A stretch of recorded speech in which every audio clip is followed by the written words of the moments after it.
ஆண்டவரே இயேசுவில் அன்புருக்கணியோரே, உங்களுக்கு அன்பு கலந்த வணக்கமும் வாழ்த்துக்கள். ஆகஸ்ட் 21 நாளான இன்று திரு அவை புனித 10ஆம் பயசினுடைய நினைவு நாளை கொண்டாடி மகிழ்கிறது.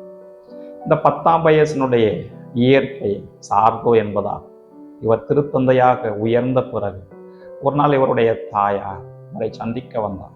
அப்போது இவர் தன்னுடைய கையிலே அணிந்திருந்த திருத்தந்தை கோரிய மோதிரத்தை உயர்த்தி காட்டி தாயிடத்தில் பெருமைப்பட்டு கொண்டார். அப்போது இவருடைய தாயார் தன்னுடைய கையிலே அணிந்திருந்த திருமண மோதிரத்தை காட்டி, இந்த திருமண மோதிரம் மட்டும் இல்லை என்று சொன்னால், உன்னுடைய கையில் இருக்கக்கூடிய திருத்தந்தைக்குரிய மோதிரமும் உன்னிடத்தில் வருவதற்கு வாய்ப்பே இல்லை என்று சொன்னார். அப்போதுதான் திருத்தந்தை 10ஆம் பயஸ் தன்னுடைய தவற்றினை உணர்ந்தார். அன்பார்ந்தவர்களே, ஆண்டவராகிய கடவுள் திருமணத்தை மிகவும் உயர்த்தி அதுக்கு ஆசி வழங்கினார் என்றால் அதற்கு நாம் உரிய முக்கியத்துவம் தர வேண்டும். அன்பார்ந்தவர்களே, இந்த 10ஆம் பயஸ் 19ஆம் நூற்றாண்டில் இத்தாலியில் இருக்கக்கூடிய வெனிஸ் நகருக்கு அருகில் இருக்கக்கூடிய ஒரு சாதாரண சிற்றூரில் பிறந்தவர். எளிய குடும்பம், அன்பான பெற்றோர். சிறு வயது முதலே இவர் கடவுள் மீது மிகுந்த நம்பிக்கை கொண்டு வாழ்ந்து வந்தார். இவர் குருவாக மாற வேண்டும் என்று விரும்பினார். அதன்படியே இவர் குருவாக மாறினார். சாதாரண பங்குகளிலே இவர் பங்கு பணியாளராக 26 ஆண்டுகள் பணியாற்றினார்.